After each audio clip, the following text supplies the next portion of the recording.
the 16, you don't see him there?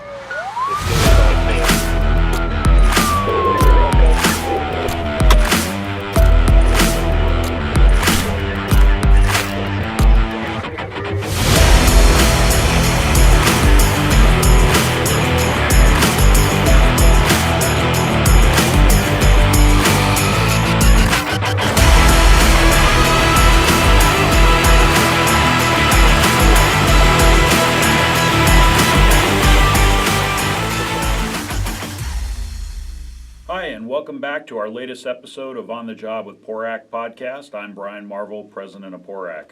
Today we've invited on, via Zoom, motivational speaker and former Phoenix police officer, Jason Schechterle. Jason is the author of the 2014 book, Burning Shield, and has traveled around the nation telling his powerful story of the life-changing event on March 26, 2001, which his book is based upon. While on duty as a rookie police officer, Jason was rear-ended in his patrol car by a taxi traveling over 100 miles per hour, and this was on a surface street if I remember correctly. Upon impact, Jason's car burst into flames, trapping him inside. His chances of surviving this horrific event was extremely slim. He suffered severe burns to over 40% of his body and has undergone more than 50 surgeries. Yet, he is here to tell the story, a story of life, rebirth, and transformation. And we're lucky to have him as one of our presenters at our Symposium IMPACT 2022 coming up on March 30th and March 31st in Dana Point. Jason, it's an honor to have you today. How are you doing? I couldn't be better, sir. Thank you so much for having me. I am excited that we're finally going to all be back in person and have this event go. Exactly. I've seen you a couple times. Once was in Phoenix at an Axon event. Actually, it was in Scottsdale. Yes, exactly. Yes. Yeah, that's coming up again soon. Very powerful story. Prior to that, I really hadn't heard about the incident, but I was fairly new to law enforcement too. I came on in '99, and then to listen to what you had to talk about. We're extremely excited to have you. I think people need to hear your story. It's just amazing the trials and tribulations that you've gone through, but your ability to persevere and basically inspire people that are just. I just feel it's really incredible to be able to hear what you have to say. Thank you so much. I can't believe it's 21 years. Like you said, you came on the same year I did, and now here it's going to be 21 years since my accident, and I just wouldn't trade a place with anybody in the world. I love being able to share my story. I love everything that I've been through, and I love what the future holds. Well, what inspired you to want to be a peace officer? Is it something lifelong dream? Why Phoenix PD? Why another agency? I was born and raised here in the Valley. I mean, when you think about Phoenix, what a lot of people don't realize is every city is connected. It's just one giant valley, one giant city. And so I was born and raised here, and I thought about it at a young age. I knew I wanted to serve. I love wearing a uniform. I joined the Air Force after did a short stint at a college scholarship to play golf, but I joined the military. And then, when I came home from the military, I was, still kind of a young guy, and just for me, it wasn't. I didn't think I was ready for it. Yeah, after returning from the military, got married, had a couple kids, and about 4 years later, it's when Phoenix police officer Mark Atkinson was shot and killed in the line of duty. And just watching that on the 5 o'clock news, it was truly my aha moment. And I went the very next day and filled out an application to start my journey. Very nice. So obviously, you're still relatively new on the department. The incident happens, and really that's what you talk about. When I saw you at the Accelerate conference, you really took this experience and it transformed your life, and that's obviously what you're going to probably talk about here. What is, obviously. And maybe some short sound bites. What's your perspective on life? And especially now being 21 years later after the incident. I think I have a lot of perspectives, and, just like with anything in life, we all grow, we all change. I'm not the I'm not the man I was when I was 26 years old and took the job. And it's not just because of my injury and my career path change. We all change as we grow older. And so my perspective has changed it just keeps getting better. It keeps getting more enhanced and more magnified. But, early on, like I said, I was married and I had two kids, and being a father, being a dad, there's nothing more important in life. And so that's something that was bigger than me. I did not have the ability to fail or give up because I still had responsibilities, even though on my dark days where I thought I lost my job and things like my eyesight and losing some fingers and just obviously the burn injuries, my appearance, there was a lot to that and a lot of dark days, but I focused on the big stuff, my wife sticking by my side, my kids. And then as time went by, I did return to work 18 months later. I ended up being a homicide detective for 3 years before I chose when it was the right time for me to retire. And then we had another child after the accident, which is just an incredible thing. This is an entire life that shouldn't even exist. And here he is all grown up now playing college baseball. And to see that, I mean, it kind of makes all this fade away. I became a grandpa last year. And again, I just, every time, if you don't stop moving forward, things will continue to peel off the bad things, and your armor continues to get stronger with the good things. And that's kind of how it goes. But, I think what I think about today is no matter what happens, don't let the pain of today blind you from the promise of tomorrow. Just got to keep going. So when you wrote the book, and I know it's been out for a while now, was it really a cathartic experience for you to be able to just put this on paper and share it with the world? And It was cathartic and therapeutic, but also you got to understand from my perspective, I was in a coma for a very long time. I was in the hospital for a very long time. There's a lot of things that I don't know. I did not witness my accident. I did not feel anything that was going on. And what the book does, if you read it, every single person involved, the firefighters, the police officers, the doctors, my family, every single person involved from the moment of impact all the way through to when that book was written, they told their own stories. And from being a police officer, put two people next to each other, watch the same event, they tell two different stories. Witnesses are hilarious, right? Yeah. So that's what I love about the book. Everybody got to share their story. And so when I read it, it's incredibly cathartic because it helps me put the pieces together, but also it reinforces why I stay so positive, because I want to honor all those people. It wasn't my life that was changed. There was almost 100 lives were changed in that one moment. Yeah, and it was good to see all the folks around you rally in support of you and your journey. And I really do feel with you coming out to our symposium at the end of the month to have this conversation and talk to our members will be very inspirational, will be uplifting. It's just, I think it's going to be a fantastic time, and I'm really looking forward to seeing you again. Like I said, I saw you back in Phoenix at that Accelerate conference. Where can we purchase the book? The book's available on Amazon or Barnes & Noble. There's a link on my website, burningshield.com. The book is titled Burning Shield. My email is jason@burningshield.com. I am super easy to find and get a hold of, especially with my crazy last name. But yeah, if anybody gets the book ahead of time and brings it, I'd love to sign it. And I cannot wait for this event. What are you doing right now in your life? Well, thankfully, the public speaking, it is my full-time career, and it's coming back, as COVID decreases. Obviously, 2020 was 0 and 2021 was barely above that, but things are getting pretty busy. I travel a lot to watch my son play baseball. I'm in Arizona. He's in Charlotte, North Carolina, and I only have 4 years left of that to watch. So I stay real busy. I play a lot of golf. and do public speaking. And I still teach at our Phoenix Police Academy.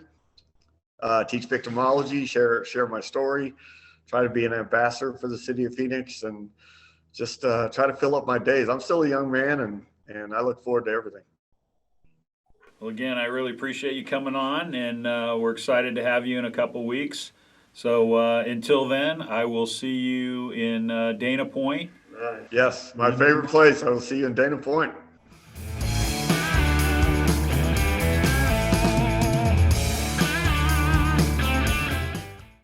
Now we have on via Zoom another symposium speaker, retired United States Marine Corps Lieutenant Colonel Robert Darling, who spent just over 20 years in active duty.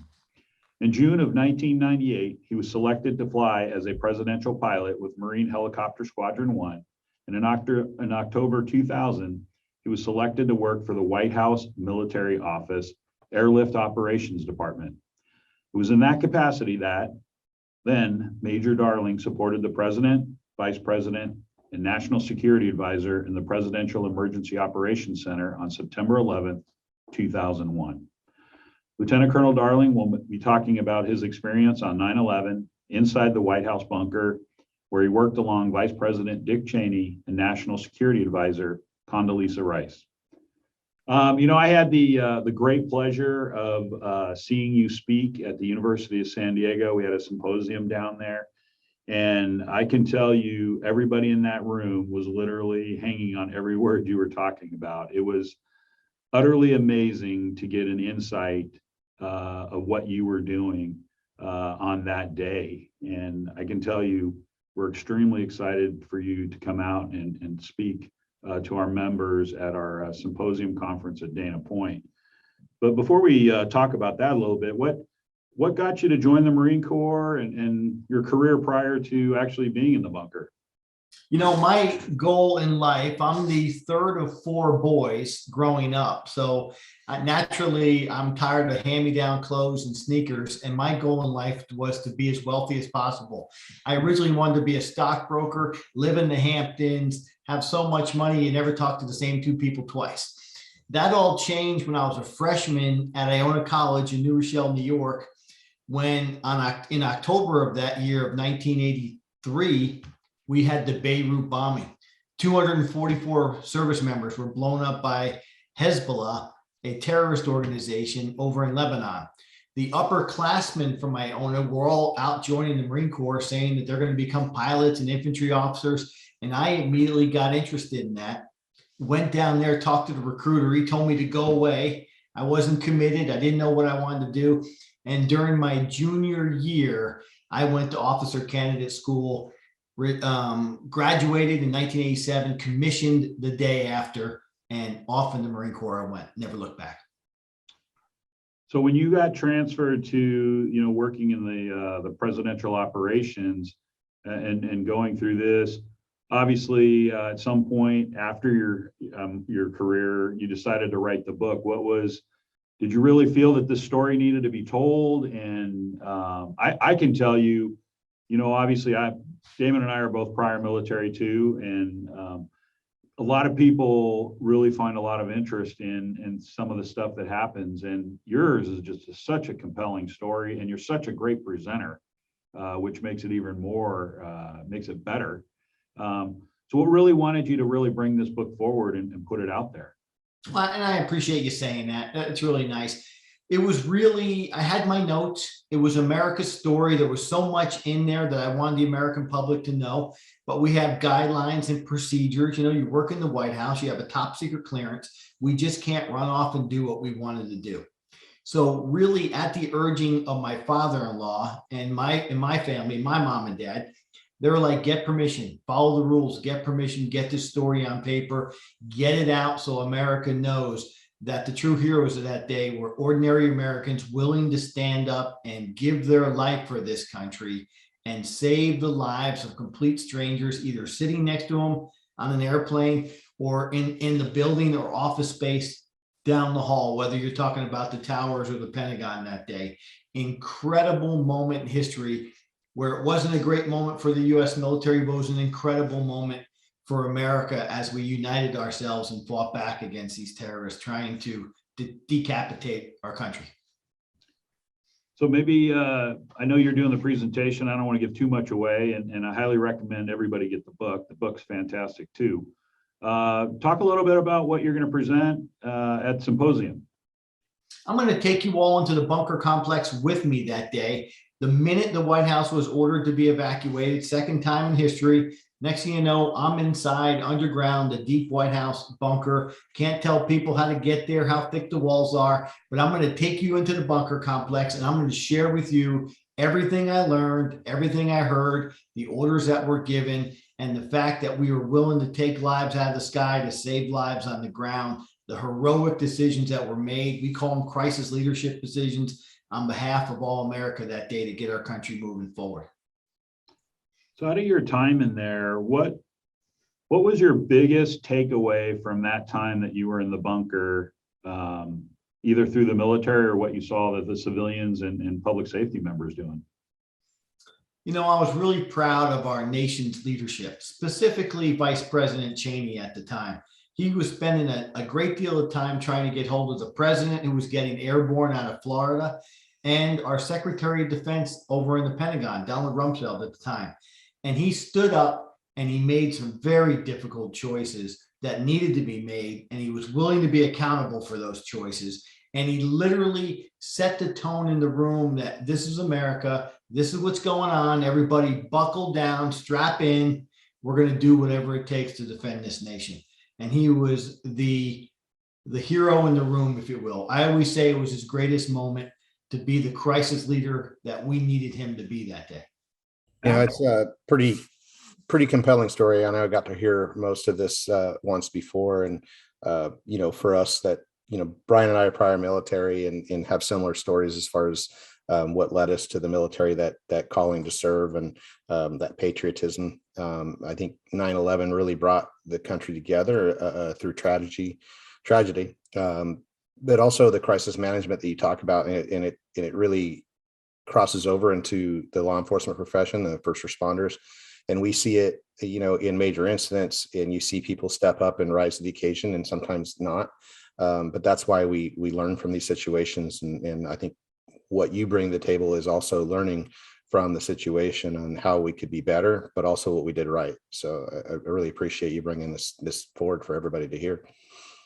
Damon, it's really my pleasure. And for the last since I got permission in 2010, now coming up on 12 years, I've been running around to meet every first responder, every police officer, fireman, EMS worker who's willing to stand next to me to tell them how grateful our country is for their service. Our intense moment on that day doesn't compare to a lifetime of putting yourself out there to save the lives of the people in your communities in our country. You and the heroes that you work with are the linchpin in this country that keeps us safe and keeps us free. So anytime I get an opportunity to come out and say thank you and share my story, I'm honored to do it. Well, we definitely thank you for your service, especially during this time, because, the one takeaway for me was you had such a critically important job, and the people that you were communicating with based on the orders you were receiving in that bunker. And you know how it is when you're down there and communication is not as forthcoming as you would like it to be. Sometimes you're making decisions in the dark a little bit until better communications. It's just, you were in a really tough spot yourself, having to, make those calls to other military commands and watching what's going on. And, I guess it's like the fog of battle, really trying to figure out and gather all this intel. And you weren't the only one, obviously, but, it's just, the incredible work across the spectrum with our military in trying to be so quick and rapidly responding to a situation they had no idea what was going to be next. So afterwards, when you're done with that, did you finish out your career at the White House, or did you go on to other units? I stayed in the White House till April of 2002. They then sent me out to Monterey, California, another tough duty station. Unbelievable. And I attended Naval Postgraduate School, got an MBA in financial management, went back to the Pentagon as a program manager for what we call the Flying Hour program. Every aircraft, Navy and Marine Corps that flies needs to be funded, needs to be maintained. And we have pilots that we got to put through those aircraft to keep them safe and ready. And that was my job. It was a $16 billion program, and I ran that for 4 years and retired in 2007. Very nice. So what are you doing now in your life? I'm Besides running the around. speaking circuit. You got it. I'm running around. I'm sharing this story with anybody who will hear me. I also I'm the owner and CEO of Turning Point Crisis Management USA.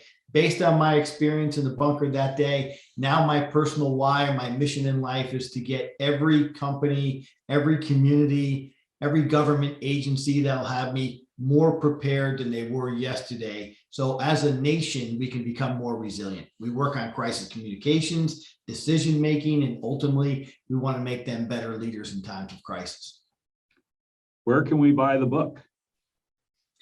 At my mom's house, she has 80,000 of them in her living room. No, you can get the book at Amazon.com and just go and search 24 hours inside the president's bunker, or you can jump on my website and click order book. It's a PayPal type event. I'll sign the book. I'll send it wherever you want. Priority mail. You'll have it in 2 days. And I just say thank you up front for the order. So I appreciate that greatly. What's your website? Robert J, letter J, darling.com. robertjdarling.com. All right, we'll make sure to put a link on that. Well, I'm excited, sir, to see you again in Dana Point in a couple weeks. I hope you have safe travels out. I tell you, people will be, that room will be completely quiet as you are presenting. It's a thrilling, honestly, they could probably make a movie out of it because it was that thrilling to listen to you talk about it and read the book and all the things that were happening on that day. Very incredible work. I appreciate your service to our nation, especially on that day, working down there with the White House.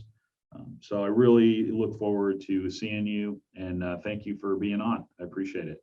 Well, thank you. And thank you, Damon, for having me on. I'm looking forward to seeing you both again and making this a great event. So see you in a few weeks.